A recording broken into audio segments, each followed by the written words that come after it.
क्या ये ईरान का असर है? क्या ये ट्रंप का दबाव है जिसके चलते संयुक्त अरब अमीरात ओपेक से बाहर आ गया है? ओपेक यानी organisation of petroleum exporting countries, यानी कि दुनिया भर में पेट्रोलियम बनाने वाले जो बड़े बड़े देश हैं उनमें से एक संयुक्त अरब अमीरात है। और खबर यह आ रही है दोस्तों कि दुनिया का जो सबसे बड़ा और सबसे तगड़ा तेल का संस्थान था, पेट्रोलियम की संस्था थी ओपेक, उससे संयुक्त अरब अमीरात बाहर हो गया है। इसके पीछे वजह क्या है? क्या इसका कोई ईरान लिंक है? क्या ट्रंप के दबाव के चलते संयुक्त अरब अमीरात जो है बाहर आ गया और इसका नुकसान उससे आने वाले दिनों में होगा? क्योंकि अमेरिका सिर्फ अपना फायदा देखता है और ऐसे में अगर संयुक्त अरब अमीरात अमेरिका के दिलासे में या भ्रम में ओपेक यानी organisation of petroleum exporting countries से बाहर आ गया है, तो कहीं उसका दूरगामी नुकसान उससे तो नहीं होगा? सबसे पहले सरल लफ्जों में मैं आपको बताना चाहता हूं खबर क्या है आपके स्क्रीन पर, क्योंकि आज की सबसे बड़ी इंटरनेशनल न्यूज है, खासतौर से एक ऐसे वक्त जब तेल के दाम बढ़ रहे हैं, अनिश्चितता बनी हुई है स्ट्रेट ऑफ हॉर्मुज में गतिरोध के चलते, और अब यूनाइटेड अरब एमिरेट्स ओपेक से बाहर आ गया है। गौर फरमाएं, संयुक्त अरब अमीरात के ओपेक यानी organisation of petroleum exporting countries से अचानक बाहर निकलने के ऐलान को एक बड़ी घटना माना जा रहा है। संयुक्त अरब अमीरात 1971 में राष्ट्र बना था। अमीरात इस संगठन के सदस्य तब से थे जब 1971 में वो एक राष्ट्र भी नहीं बना था। ओपेक मुख्य रूप से खाड़ी के तेल निर्यात करने वाले देशों का संगठन है, जिसने कई दशकों तक उत्पादन घटा बढ़ाकर यानी प्रोडक्शन घटा बढ़ाकर और कोटा तय करके कच्चे तेल की कीमतों को नियंत्रित किया है, कंट्रोल किया है। अब संयुक्त अरब अमीरात इसलिए बाहर आया है क्योंकि उसका कहना था कि भाई हम जब तक ओपेक के सदस्य थे तो हम अपनी पूरी काबिलियत के हिसाब से तेल का प्रोडक्शन, पेट्रोलियम का प्रोडक्शन नहीं कर पा रहे थे, जिससे हमें नुकसान हो रहा था। मगर इसके पीछे की वजह क्या है? क्या इसके पीछे ईरान फैक्टर हो सकता है? क्या इसके पीछे ट्रंप फैक्टर हो सकता है? मगर उससे पहले एक अहम जानकारी आपके स्क्रीन पर, क्योंकि आज इस कार्यक्रम के जरिए न सिर्फ यह बड़ी अंतर्राष्ट्रीय खबर मैं आपको बता रहा हूं, बल्कि मैं आपको यह भी बता रहा हूं कि इसके मायने क्या हैं। जानकारी पूरी फैक्चुअल मैं आपके सामने पेश कर रहा हूं। गौर फरमाएं, ओपेक की स्थापना 1960 में 5 देशों ईरान, इराक, कुवैत, सऊदी अरब और वेनेजुएला ने मिलकर की थी, ताकि उत्पादन का तालमेल बैठाकर तेल निर्यातकों के हित की रक्षा की जा सके और सदस्यों के लिए स्थिर आय सुनिश्चित हो, यानी कि एक कंटिन्यूअस इनकम उन्हें मिलती रहे। अब मैं आपको एक ग्राफिक दिखाना चाहता हूं दोस्तों। इस ग्राफिक से आप अंदाजा लगा सकते हैं कि ओपेक के जो तमाम सदस्य देश हैं, कौन कहां ठहरता है और कौन कितना कच्चा तेल बना रहा है। सबसे ऊपर जैसा कि आप देख सकते हैं वेनेजुएला करीब 303 अरब यानी 303 अरब बैरल कच्चा तेल प्रोड्यूस करता है और वो सबसे ऊपर है। दूसरे नंबर पर सऊदी अरब 267, तीसरे नंबर पर ईरान 209 अरब बैरल कच्चा तेल। और यही वजह है कि डोनाल्ड ट्रंप ने कहा था कि मुझे ईरान का तेल चाहिए, क्योंकि ईरान इस लिस्ट में नंबर 3 पर है। नंबर 4 पर इराक 145 अरब बैरल कच्चा तेल, यूएई 113 अरब बैरल कच्चा तेल। और बाकी पूरी लिस्ट है दोस्तों, इसमें कुवैत आता है, रूस, लिबिया, अमेरिका, नाइजीरिया, चीन, कतर, ब्राजील। ये जो लिस्ट मैं आपको दिखा रहा हूं ये ओपेक देशों की लिस्ट नहीं है। ये लिस्ट आपके सामने है वो तमाम देश जो कच्चा तेल बनाते हैं और कौन कहां पर ठहरता है। इस लिस्ट में जैसा कि आप देख रहे हैं 5वें नंबर पर यूएई है। अब मैं आपको बताना चाहता हूं दोस्तों कि यूएई ओपेक से बाहर क्यों आ गया, इसके क्या कारण है।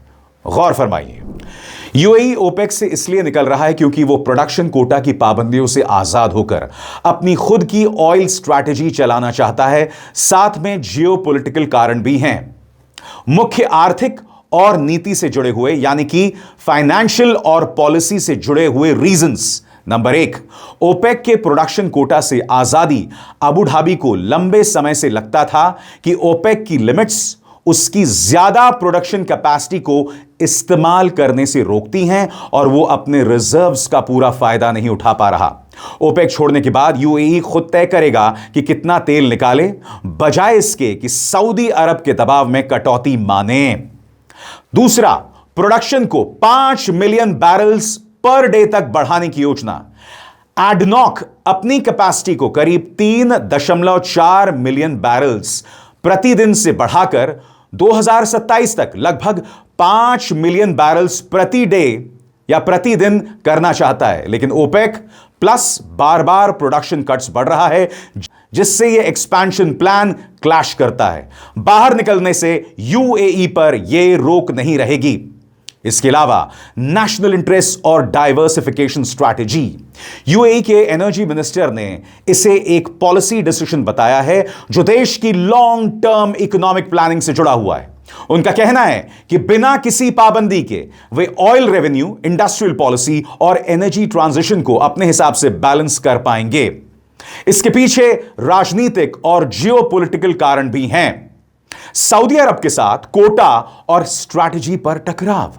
2021 से ही यूएई और सऊदी अरब के बीच प्रोडक्शन कोटा और स्ट्रैटेजी को लेकर मतभेद चल रहे हैं, डिफरेंसेस हैं।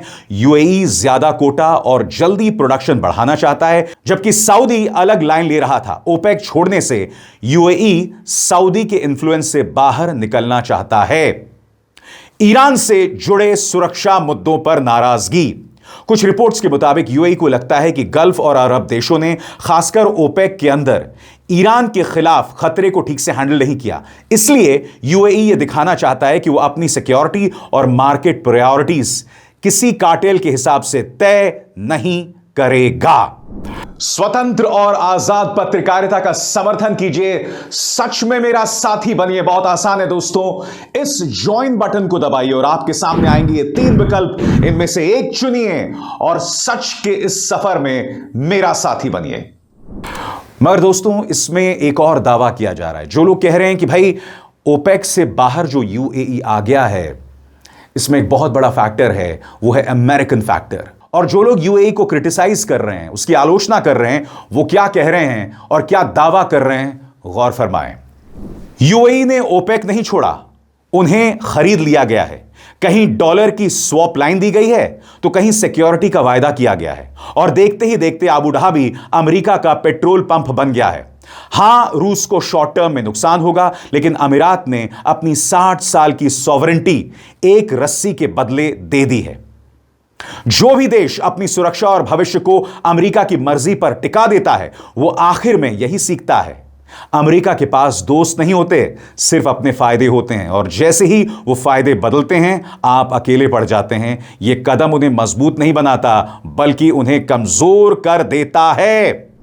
ये दावा वो लोग कर रहे हैं जो लोग यूएई के ओपेक से बाहर आने के पीछे ट्रंप के हाथ को देखते हैं या अमेरिका के हाथ को देखते हैं।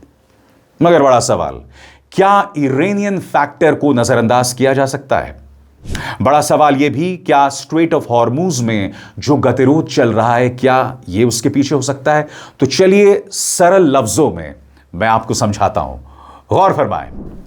हां, इसमें ईरान का लिंक है, लेकिन वो सीधा नहीं है।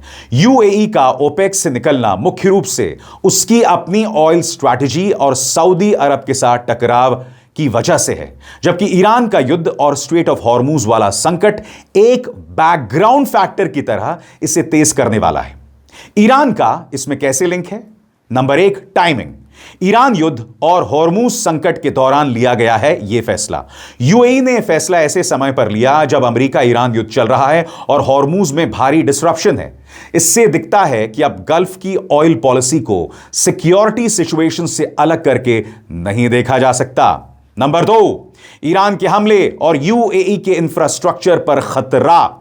रिपोर्ट्स के मुताबिक ईरान के मिसाइल और ड्रोन हमलों ने यूएई के एनर्जी इंफ्रास्ट्रक्चर को निशाना बनाया, खासकर फुजैरा के आसपास, जो एक अहम एक्सपोर्ट रूट है। जब ओपेक का ही एक मेंबर यानी ईरान यूएई के एक्सपोर्ट रूट्स को खतरा दे रहा है, तो यूएई के लिए उस कार्टेल में बंधे रहना मुश्किल हो जाता है। नंबर 3, रिस्क और रूट डाइवर्सिफिकेशन की जरूरत। ईरान से जुड़े खतरे के चलते यूएई को ज्यादा फ्लेक्सिबिलिटी यानी लचीलापन चाहिए ताकि वो प्रोडक्शन बढ़ा सके, रूट्स बदल सके और नए इंफ्रास्ट्रक्चर में इन्वेस्ट यानी निवेश कर सके। ओपेक छोड़ने से यूएई ये सब बिना कोटे की पाबंदी के कर सकता है। तो बड़ा सवाल, क्या इसके पीछे ईरान है? देखिए, पुरजोर तरीके से इसके पीछे ईरान नहीं है। इसमें साफ तौर पर यूएई के अपने नेशनल इंटरेस्ट हैं। इसमें कहीं ना कहीं वो सिक्योरिटी अम्ब्रेला भी है जो अमेरिका यूएई को देने का वादा कर रहा है, यानी हम आपको पूरी सुरक्षा देंगे। मगर अगर ये वो कारण है तो यकीन मानिए यूएई ने एक बहुत ही खराब कदम उठाया है, क्योंकि ईरान ने यूएई में सभी अमेरिकी बेसिस की ऐसी तैसी कर दी है, सभी सैनिक ठिकानों को तबाह कर दिया है। तो सीधी बात एंड नो बकवास, ईरान का रोल इनडायरेक्ट है। उसने सिचुएशन को और अर्जेंट और रिस्की यानी खतरनाक बना दिया है, लेकिन असली कारण वही है, प्रोडक्शन पर खुद का कंट्रोल, कोटा से आजादी और सऊदी अरब से स्ट्रैटेजी में मतभेद। आप देख रहे हैं दोस्तों हो क्या रहा है। यहां पर साफ तौर पर दिखाई दे रहा है कि एक जंग जो इन दो जिद्दी लोगों यानी डोनाल्ड ट्रंप और नेतन्याहू के चलते शुरू हुई है, ईरान पर थोपी गई है, उसका नतीजा यह हो रहा है कि अब ओपेक टूट रहा है, उससे यूएई बाहर आ गया है, नेटो बिखर रहा है, उससे अमेरिका जल्द बाहर आने वाला है, यूरोप अब अमेरिका को लाल आंख दिखा रहा है। सही सुना आपने, लाल आंख दिखा रहा है, ब्रिटेन लाल आंख दिखा रहा है। आप जानते हैं क्या हुआ है? इस वक्त अमेरिका में किंग चार्ल्स पहुंचे हुए हैं। जी हां, किंग चार्ल्स पहुंचे हुए हैं। और आपको याद होगा डोनाल्ड ट्रंप ने कुछ हफ्तों पहले कहा था कि अगर अमेरिका ना होता तो ब्रिटेन के लोग जर्मन भाषा बोल रहे होते, यानी कि हिटलर का कब्जा ब्रिटेन पर हो जाता। तो आप जानते हैं किंग चार्ल्स ने ट्रंप को क्या करारा जवाब दिया कि अगर ब्रिटेन ना होता तो अमेरिका फ्रेंच बोल रहा होता। सुनिए क्या कहा किंग चार्ल्स ने। This said, our French friends can feel equally at home with a glance at a map. Indeed, you recently commented, Mr. President, that if it were not for the United States, European countries would be speaking German. Dare I say that if it wasn't for us, you'd be speaking French.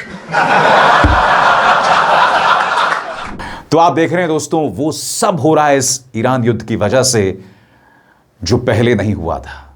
आपने हमला Iran पर किया, मगर हर गुजरते लम्हे के साथ America और उससे जुड़े तमाम देश कहीं ना कहीं अलग थलग पड़ रहे हैं या खुद ऐसे कदम उठा रहे हैं जिसका नुकसान उन्हें हो सकता है। और मैं उम्मीद करता हूं कि मैंने इस पूरी खबर को बहुत ही आसान लफ्जों में, आसान तरीके से आपको समझाया है। अभिसार शर्मा को दीजिए इजाजत। नमस्कार।